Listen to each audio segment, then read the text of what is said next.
बिस्मिल्लाहिर्रहमानिर्रहीम। अस्सलाम वालेकुम डियर फ्रेंड्स। उम्मीद है आप खैरियत से होंगे। आज इस वीडियो में इनफर्टिलिटी की बात होगी। इनफर्टिलिटी जो मेल और फीमेल दोनों में हो सकती है, इसका पार्ट 2 है। यहाँ पे बात की गई है इन इट्स ट्रीटमेंट।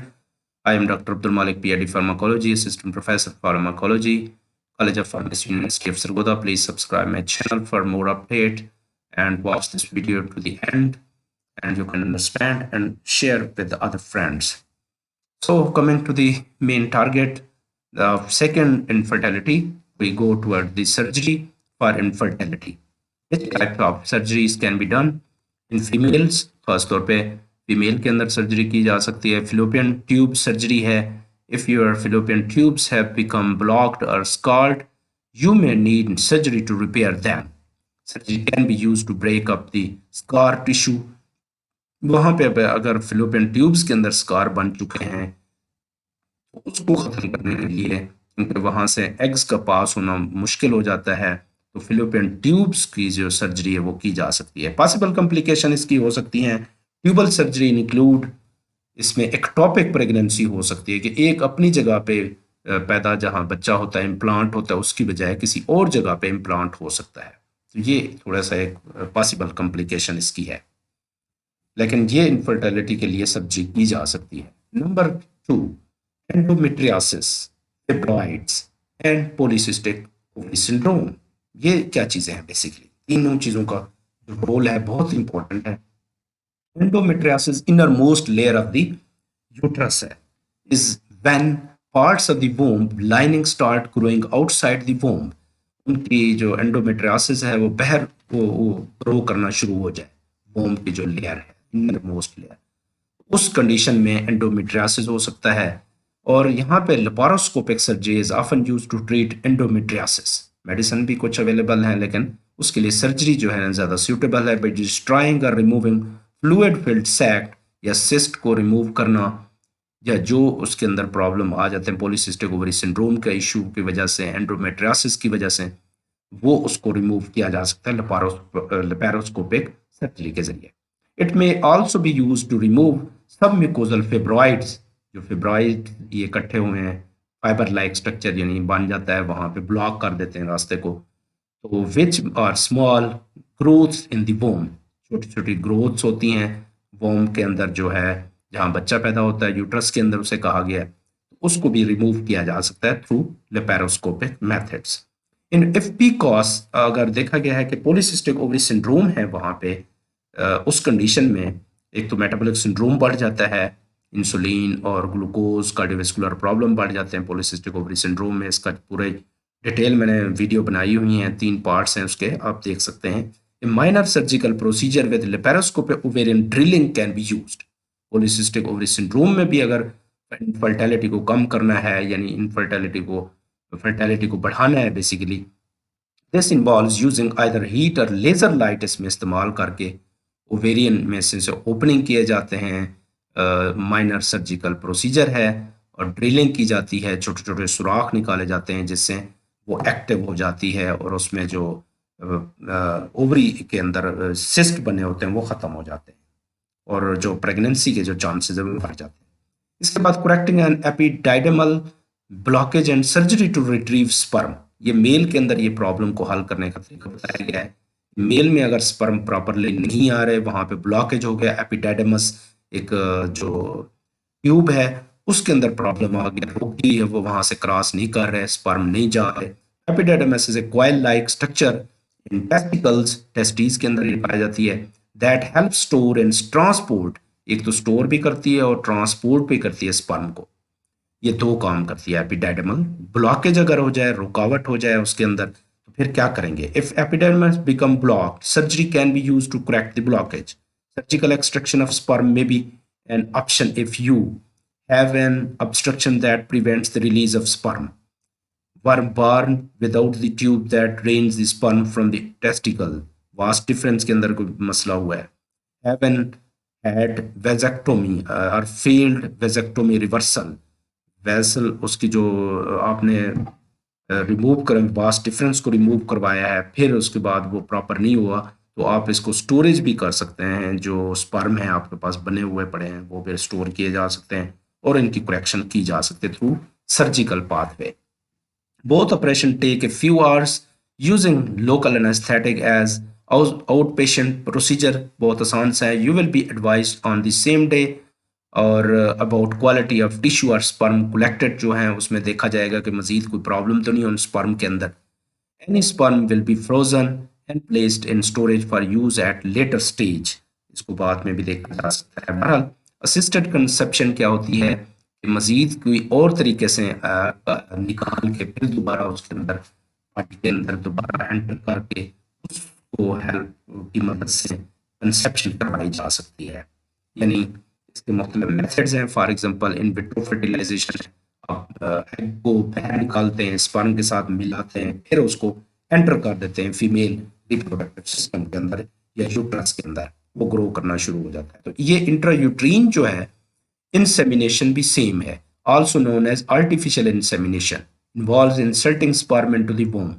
स्पर्म को वोम के अंदर इंसर्ट करना होता है, यानी स्पर्म जो है मेल से लिया वहां से इंसर्ट करेंगे फीमेल की वोम के अंदर via a thin plastic tube pass through the cervix. Cervix के थ्रू वो पास करके उस जगह पे जहाँ पे एग्स आते हैं वहां तक पहुंचाया जाता है। अगर प्रॉपरली जो है स्पर्म नहीं पहुंचा रहा, इसके स्पर्म नहीं जा रहे मेल रिप्रोडक्टिव सिस्टम से, तो इस तरीके से इंट्रायूट्रीन इंसेमिनेशन जो है वो की जा सकती है। Sperm is first collected and washed in a fluid, the best quality specimen, the fastest moving are selected. जो ज़्यादा फास्टेस्ट होते हैं, अच्छे होते हैं स्पर्म, उनको सिलेक्ट किया जाता है और इंट्रायूट्रीन इंसेमिनेशन के थ्रू आर्टिफिशियल इंसेमिनेशन करके उसके अंदर दाखिल कर दिया जाता है, जिससे चांसेस होते हैं कि ग्रोथ हो जाती है।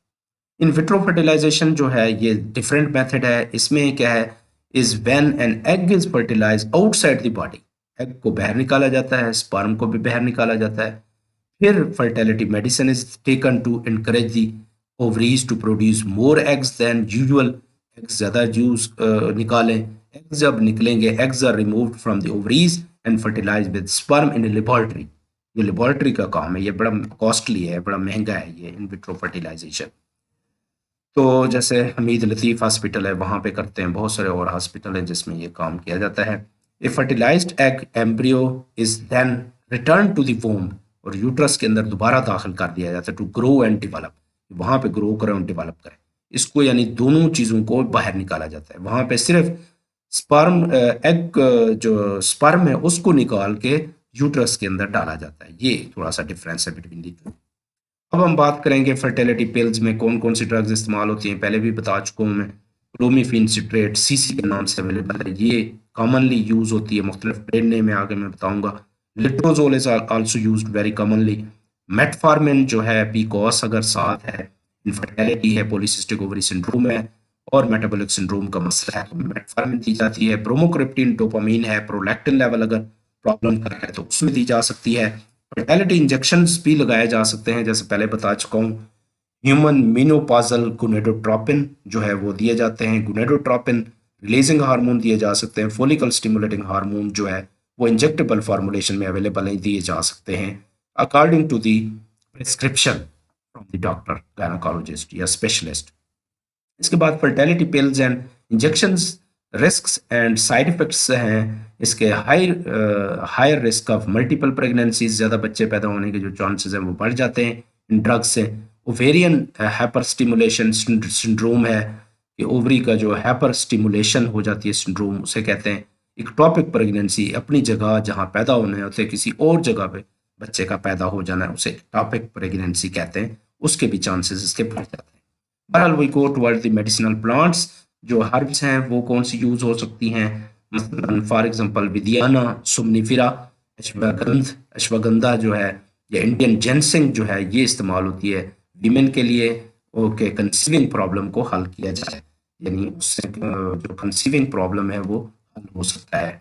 मेट्रिकेरिया कैमोमाइल है, कैमोमाइल टी जो है ये इस्तेमाल होती है, इसके अंदर बहुत सारे एक्टिव इंग्रेडिएंट मौजूद हैं जो कि इनके लिए इस्तेमाल की जा सकती है। इसकी टी भी बनाई जा सकती है, कहवा या चाय की तरह बनाया जा सकता है, और अवेलेबल भी है कैमोमाइल जो है। इसके बाद हमारे पास पुनिका ग्रेनेटम है, पोम ग्रेनेट है, अनार जिसे हम कहते हैं, ये दिया जा सकता है। फोएनिक्स डैक्टाइलिफेरा डेट पाम, यानी जिसमें हम खजूरें दे सकते हैं, डेट पाम का मतलब है। कैमेलिया सेनेसिस चाइनीज टी है, ये चाय दी जा सकती है। सिनेमन, ये खास तौर पे आप जानते हैं दालचीनी जिसे हम कहते हैं सिनेमन, ये दी जा सकती है। फोनम वुल्गेयर है, फेनिकुलम वुल्गेयर जो है फेनल यानी सौंफ दिए जा सकते हैं। नजिला स्टेवा एक कलवंजी है, ब्लैक सीड है। ग्लेसिरिजा ग्लेब्रा लिकोराइस मुलट्ठी है। एंड ट्राइफोलियम प्रेटिनस प्रेटेंस जो रेड क्लोवर है, ये दिया जा सकता है।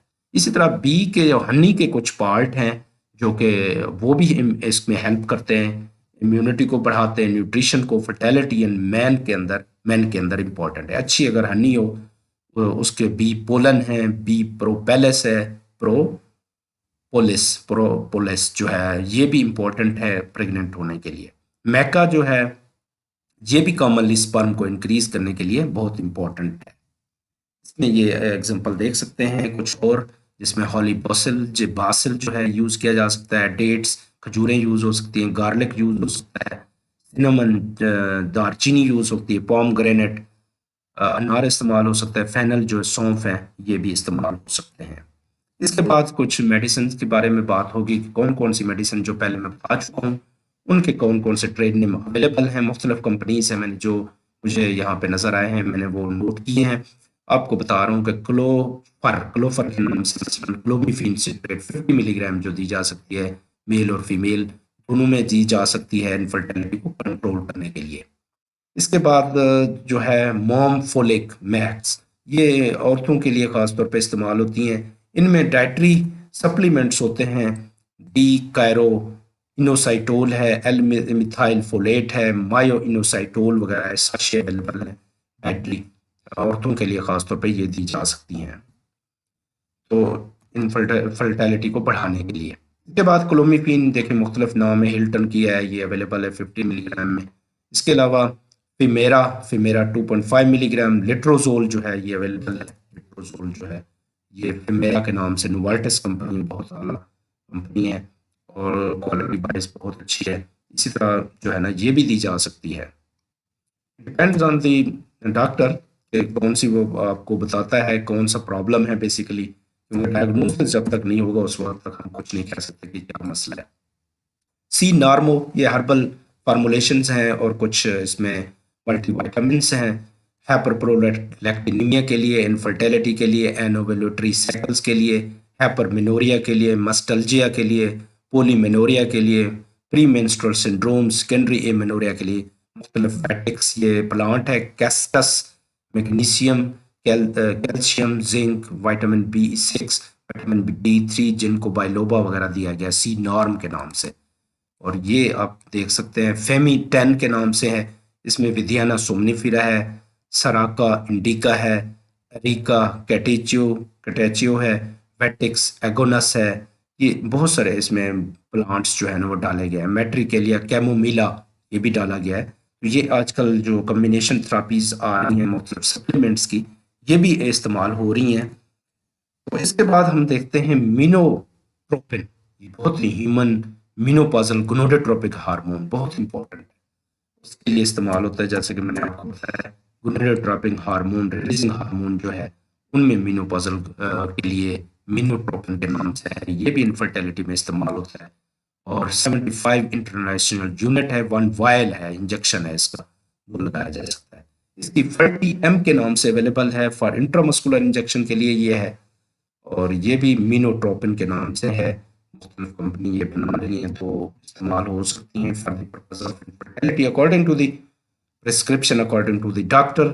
जो गायनोकोलॉजिस्ट है या डॉक्टर है वो आपको बताएगा, स्पेशलिस्ट है।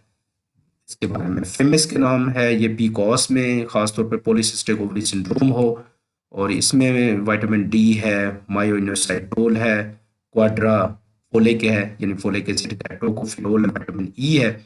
और ये पीकॉस के लिए, इनफर्टिलिटी के लिए, डायबिटीज, इंसुलिन रेजिस्टेंस और फर्टिलिटी को इंक्रीज करने के लिए दी जा सकती है। इसके अलावा एक और ड्रग है डायरोजेस्ट के नाम से, 10 मिलीग्राम टैबलेट्स